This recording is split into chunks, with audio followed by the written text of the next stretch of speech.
Selamat pagi anak-anak. Pagi hari ini kita akan lanjutkan pembelajaran kita di tema 1 subtema 3 bersyukur atas keberagaman. Baiklah anak-anak, apakah hari ini anak-anak sudah bersyukur? Ya, tentunya kita harus bersyukur atas apa yang Tuhan sudah berikan kepada kita. Terlebih di masa-masa pandemi corona ini, kita boleh tetap dalam keadaan baik, sehat, tanpa kurang suatu apapun. Itu semua karena anugerah yang daripada Tuhan yang patut kita syukuri. Di pagi hari yang cerah ini, kita akan belajar tentang kehidupan masyarakat di tengah kehidupan masyarakat yang beraneka ragam. Ya, kita dalam hidup bermasyarakat di lingkungan kita, baik di lingkungan rumah, di lingkungan sekolah, atau di lingkungan masyarakat, kita harus saling tolong menolong. Manfaat keberagaman budaya yang ada di Indonesia yaitu 1, sebagai identitas negara. Yang kedua, membentuk masyarakat yang toleransi. Yang ketiga, sebagai alat pemersatu negara Indonesia. Ngomong tentang alat pemersatu negara, apa saja tahu sebagai yang menjadi alat pemersatu negara kita? Yang pertama, ada semboyan negara kita, yaitu Bhinneka Tunggal Ika.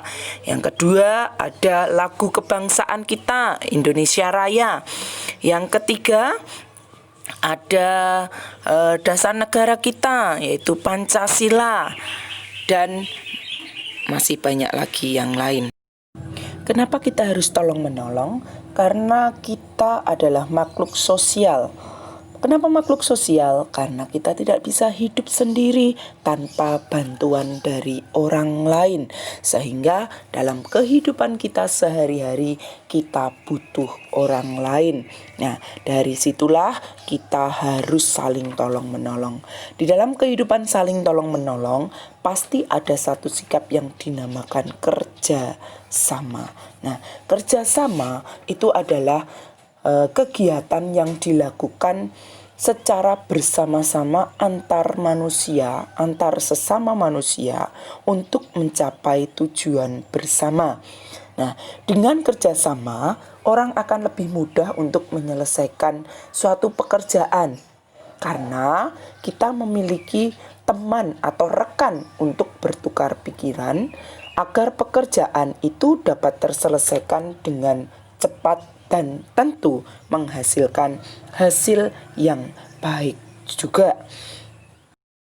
Di dalam melakukan kerjasama, tentunya tidak boleh kita bekerja sama dalam hal yang jelek, dalam hal yang buruk. Tetapi kerjasama itu harus dilakukan dalam hal yang baik. Contohnya, ketika di rumah ada ibu atau orang tua kita yang sedang membersihkan rumah.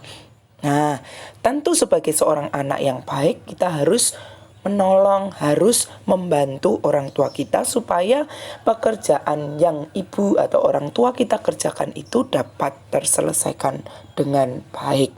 Nah, tentunya selain itu, kerjasama juga mempunyai nilai-nilai sosial. Nah, nilai sosial apa yang terdapat di dalam kerjasama? Yang pertama adalah menghargai pendapat orang lain. Yang kedua, nilai tanggung jawab. Yang ketiga, nilai kebersamaan. Yang keempat, nilai kepedulian.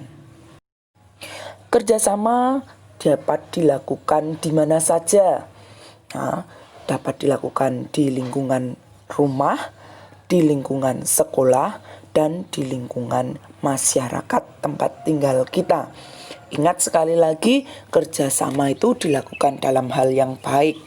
Nah, kerjasama dalam hal buruk tentunya tidak diizinkan atau tidak boleh dilakukan. Apa contohnya?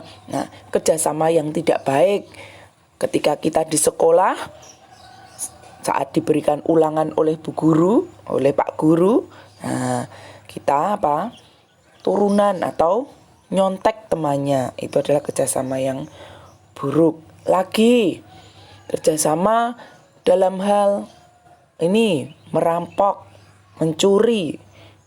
Nah, itu adalah kerjasama yang tidak boleh dilakukan di mana saja. Kita akan berikan contoh untuk kerjasama di rumah. Kerjasama di rumah contohnya ketika orang tua kita membersihkan rumah, kita bisa membantu mereka. Yang kedua, ketika adik dalam kesulitan belajar, kita bisa membantu. Yang ketiga, kita membantu orang tua menjaga adik, itu juga termasuk kerja sama. Dengan kerja sama di sekolah, piket kelas ya, antar regu piket anggota piket di hari itu membersihkan kelas secara bersama-sama. Terus mengerjakan tugas kelompok dari guru, itu juga termasuk kerjasama di sekolah.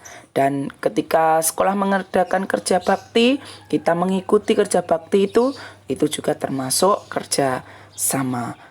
Kerjasama di lingkungan masyarakat, ya, kerja bakti dalam membersihkan desa, atau yang kedua menghias desa. Saat ini kan 17 Agustus kan menyambut hari kemerdekaan, itu juga bisa.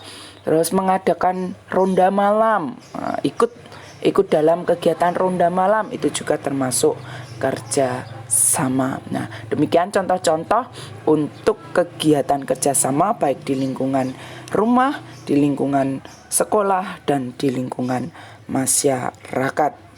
Yang berikutnya, kita akan belajar tentang cara membuat ringkasan. Cara membuat ringkasan itu sederhana, mudah ya. Nah, sebelumnya apa toh meringkas itu? Apa toh ringkasan itu? Ringkasan itu adalah menulis kembali sebuah teks. Menulis kembali sebuah teks dengan singkat dan menggunakan bahasa kita sendiri.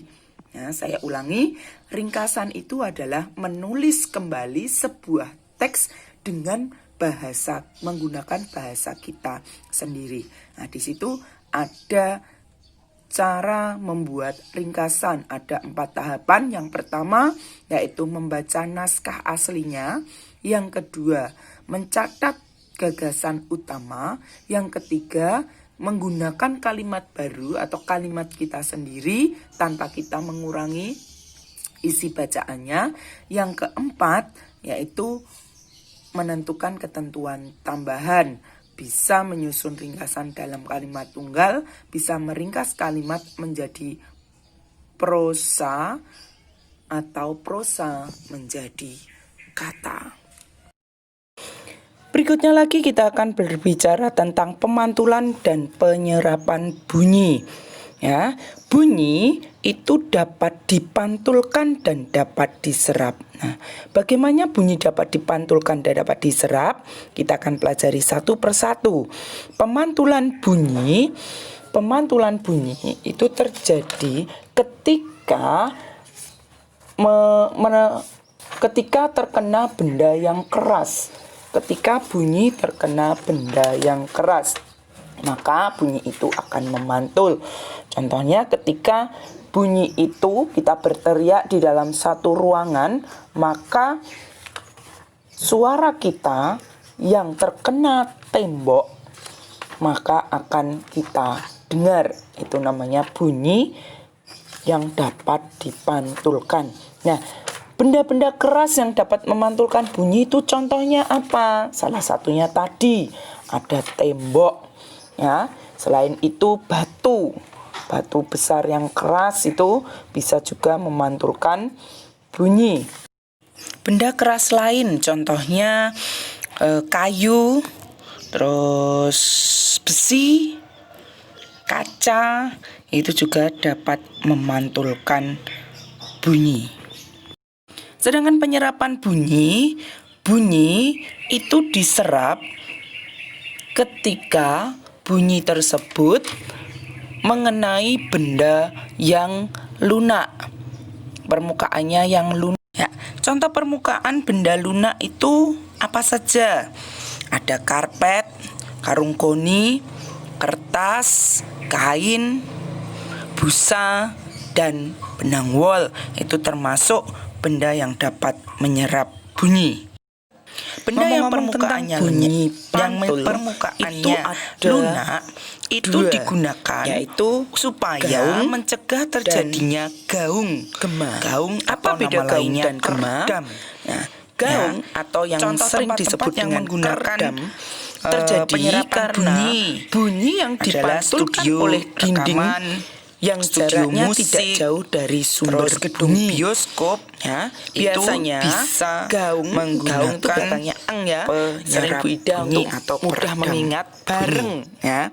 Jadi gaung itu bunyi pantul terdengar bareng atau bersamaan dengan bunyi aslinya, sehingga sulit untuk didengar dengan jelas.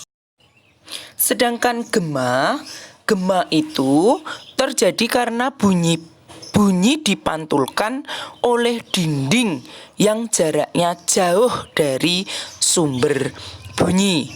Hal itu menyebabkan datangnya bunyi pantul terjadi setelah bunyi asli selesai terucap. Gema sering terjadi di gua-gua, di lembah, di bukit yang jaraknya jauh serta permukaannya keras dan sangat rapat. Selain itu, gema juga dapat dipergunakan untuk mengukur kedalaman jurang atau gua. Berikut adalah jenis-jenis bunyi yang lain. Kita sering kenal dengan nama nada. Nada itu adalah bunyi yang frekuensinya teratur. Yang kedua, desah. Desah itu bunyi yang frekuensinya tidak teratur. Yang ketiga, dentum. Dentum itu bunyi yang mempunyai amplitudo yang sangat besar dan terdengar mendadak. Sedangkan timbre atau yang sering kita sebut warna suara itu adalah bunyi yang memiliki frekuensi sama tetapi terdengar berbeda. Berikutnya kita akan belajar tentang makanan khas atau makanan daerah, ya. Makanan, wah, pagi-pagi belajar makanan ini membuat perut kita menjadi lapar ini, ya. Siapa tahu makanan khas di daerah kita, ya. Makanan khas di Kabupaten Rembang itu ada lontong tuyuan, ya. Siapa yang belum pernah makan lontong tuyuan?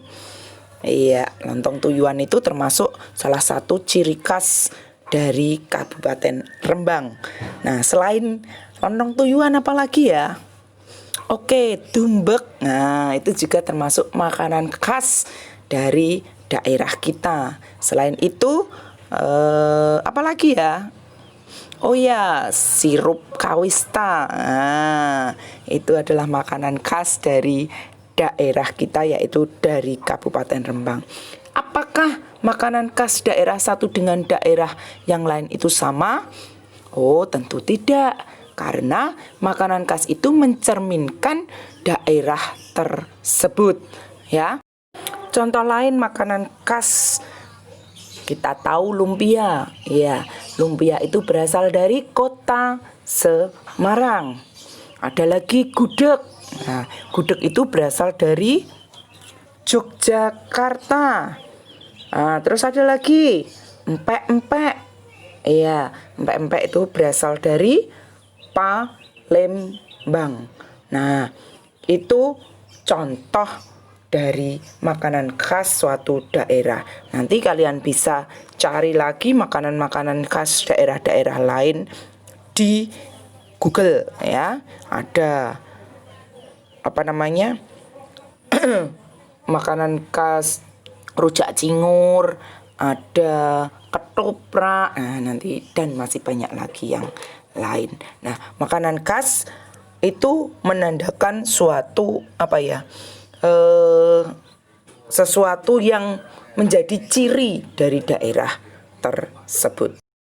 Ya, anak-anakku semuanya, demikian pembelajaran kita untuk tema 1 subtema 3. Kiranya dari penjelasan Bu Ida ini anak-anak dapat meringkas dan menjadikan sebuah catatan di buku tema kalian dengan judul tema 1 subtema 3. Selamat mengerjakan, selamat mendengarkan, dan selamat memahami.